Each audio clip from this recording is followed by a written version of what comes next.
Serious police officers of Reddit, what is the most sickening crime that someone has committed and shown no remorse for?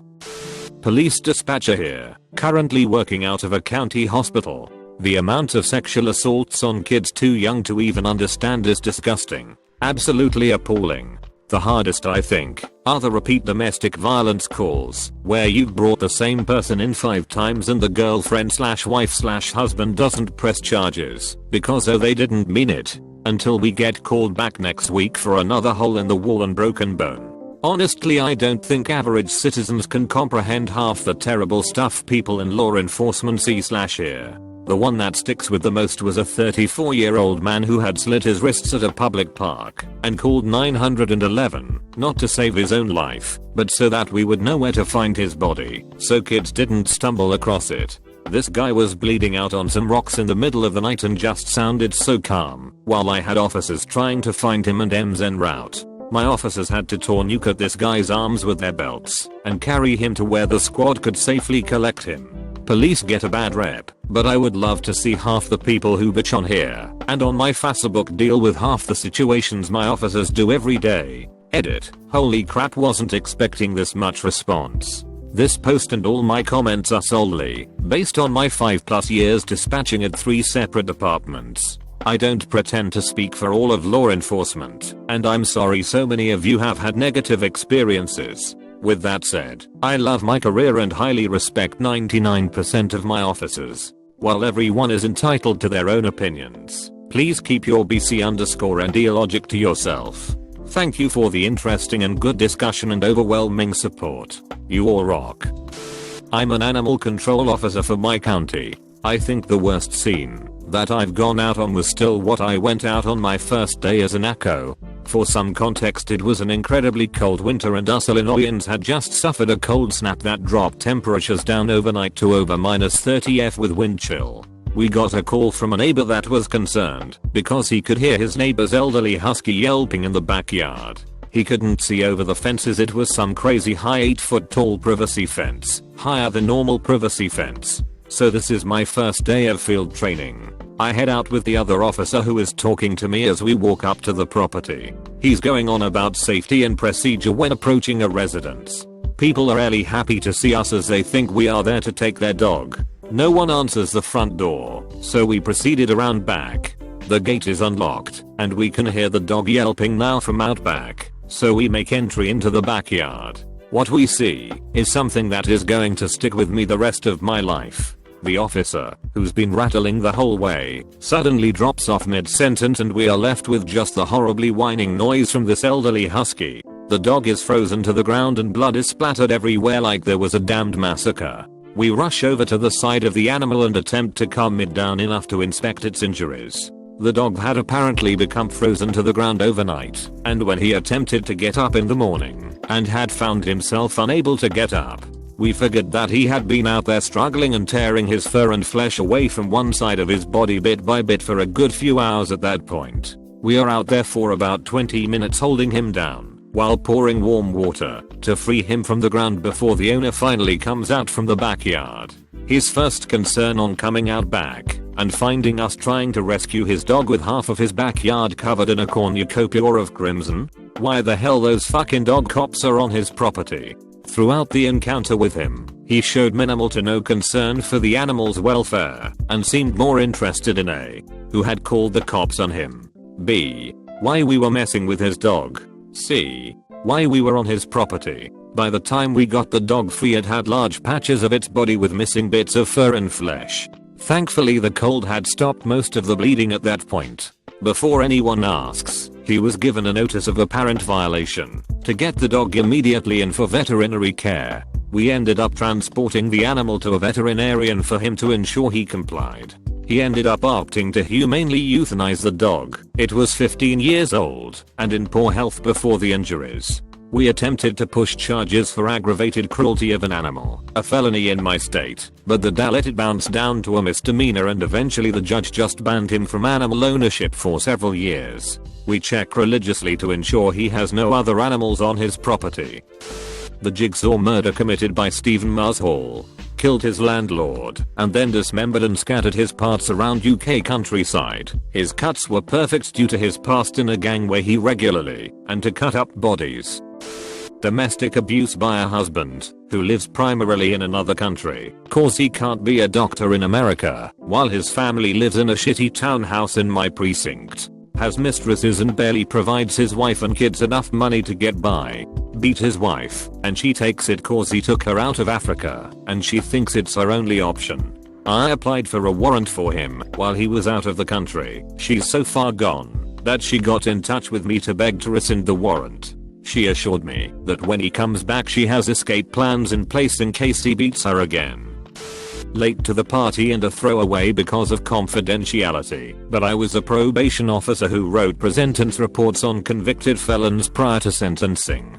The report is used by the judge in determining length of sentence. A major portion of the report is the defendant's version of the crime, why they committed it, and how they feel about it. I only wrote reports on major crime convictions, murder, rape, armed robbery, carjacking, etc. I've seen horrible things. Mother who put her child in a steaming hot bath because the 2-year-old peed on the floor. Man who cut off his roommate's head with an ashtray. Man who put a gun up a woman's vagina and pulled the trigger, etc., etc. I have written hundreds, probably thousands of these reports. Very few of these people show any true remorse. To feel remorse, you have to have empathy for others, and these people just don't. They are all very sorry, but, as I like to call it, they had situational remorse. They are sorry they got caught. They all go on and on about how hard their incarceration will be on the mother, their girlfriend/boyfriend, their kids, but none of them were thinking about their own mother, girlfriend/boyfriend or kids when they committed the outrageous act they did. They weren't thinking about the victim's mother, the victim's girlfriend/boyfriend, the victim's kids, or even the victim when they chose to end their lives.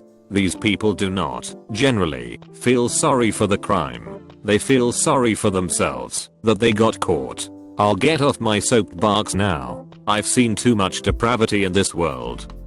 Interned at a district attorney's office during law school. Most of my work was on a case of a young man, early 20s I think, who murdered his twin brother, mother, and father with a samurai sword. I was involved in the matter during the stage to determine if he was fit to stand trial. He later wasn't. After I left the internship, criminal proceedings can take a long time. From some of the interview transcripts I read, guy was just completely insane/detached from reality. When I was going through MP school, our instructor told us about his worst case he had been involved in. A guy who recently came home from Iraq was arguing with his wife because he thought she cheated on him. She was in the shower and he was yelling at her through the curtain. Eventually the guy grabs her by the hair, smashes her head into the toilet till the seat broke, stabbed her to death with a shard of toilet seat, and proceeded to drag her out into the front yard to wait for the MPS to come and arrest him. When I was an investigator, I worked a case where the white boyfriend of a Mexican immigrant was babysitting her child from a previous relationship. The child was almost 3 years old and was crying. We later learned he had been abusing her for a while when the mother wasn't around. He placed a phone book on her head and beat her. She died a few days after an IQ. Hard investigation too. Made the case and took it to grand jury. He was indicted and arrested the following day. After grand jury, in the jail awaiting trial, he wrote a complete confession to a member of a supremacy group claiming to have killed a mixed baby and they should accept him into their organization for his heroic actions. We found out about this and obtained the letter. Then got video footage from the jail showing him writing a letter. Circumstantial, I know, but the letter was examined by a forensic document examiner and found to be his writing. He showed no remorse through the trial and laughed about it when he got found guilty. He didn't laugh when the jury handed down the death penalty. Lot of stuff I'm leaving out for obvious reasons. That one still bothers me. I work with juvenile offenders. The worst I can think of at the top of my head, a young girl shot her mom point blank range because she was tired of her mom allowing stepdad to continue raping her. No remorse. 14-year-old boy kills 4-year-old half-brother by beating him in face with bat. Worst part is that parents and CPS had been informed before incident that 14-year-old had it out for him but parents were in such denial they were always defending him, even after he killed 4-year-old. 14-year-old justifies it by saying he was jealous and it wasn't even his full-blood brother. Parents are still in denial. 16-year-old boy continuously rapes disabled grandfather until one day he gets caught. That's right, he was raping his own grandpa. 2 girls bully another girl to eat them out. When she refuses, they begin to stick their vaginas in her face. She's still fighting, so they decide to beat her and rape her with a broomstick. The victim can no longer have children as they tore up her insides. None of these youth felt remorse. Something has to be wrong in your head for you to even get this far. Feelings of remorse are long vanished by then. The only remorse I see is usually when it's a crime committed with peers and peer pressure. And still sometimes they try to justify by saying they were just following the leader. These kids always have a horrible upbringing. It's a cycle. Worked as an EMT for a while. We were called on a drunk driving incident involving said drunk and a mother and her 3 children. Upon arriving at the scene, we knew the mother and her children were deceased, but we followed protocol. Unfortunately, we got stuck with the drunk who had 3 or 4 scratches and a lump on his forehead. I remember the paramedic working with me wanted to punch the guy so bad. He knew he had killed those kids, aged 5 and under, but all he cared about was that he got blood on his new pants. Former correctional officer, ran the segregation unit. The whole I had an inmate who was a regular. He was a serial rapist / killer of toddlers. He used a hunting knife inserted into their vaginal tract to, in his own words, open them up, and would rape them as they bled to death.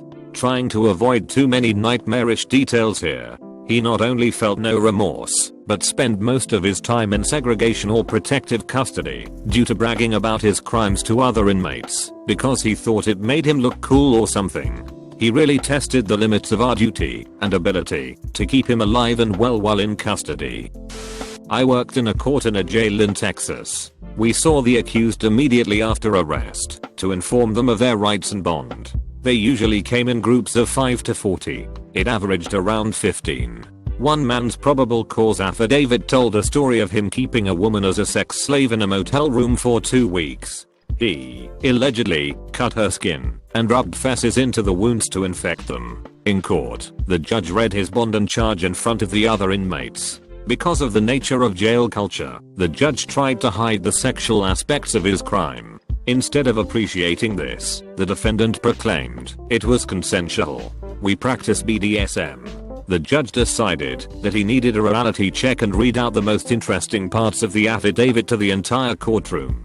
He kept yelling, "She loves that. That's how we make love." Another time, the person didn't comment or proclaim innocence, but it was a similar story. The probable cause affidavit alleged he was homeless and splitting a motel room with a woman. He went on Craigslist to buy a printer. He bought an HP printer for $40 and came back to the room and proceeded to print counterfeit money. How he thought this would work escapes me. He then yelled at the woman that she must be a lesbian because she didn't want to have sex with him. So, he tied her up, injected her with meth, and raped her. Then he forced her to shower to remove any evidence. She stayed in the room for about 48 hours terrified of him.